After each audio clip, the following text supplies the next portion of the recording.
একটা চিটিংবাজ আছে যে তিহার জেলে আসামি, ও আমাদের কেউ নাই। কি নাম?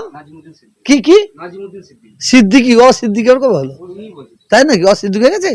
বাহ বাহ বাহ বাহ বাহ, দাদা দাদা দাদা সিদ্দিক হয়ে গেছে।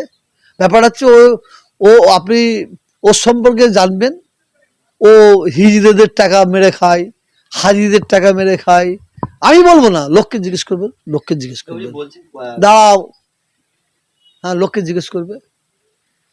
ও আমাদের বাংলার মানুষকে, আমি বলি বারে বার, ওই ছেলেটাকে চিনে রাখেন, ওই ছেলেটাকে আপনার চিনে রাখেন। ও হচ্ছে পাক্কা চিটিংবাজ, চিটিংবাজ।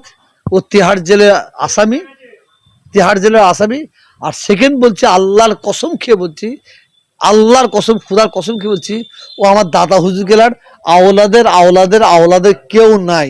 ও এতদিন দাদা হুজুর গেলার আওলাদের পরিচয় দিয়ে মানুষের কাছে প্রতারণা করছিল, ধরা পড়ে গেছে।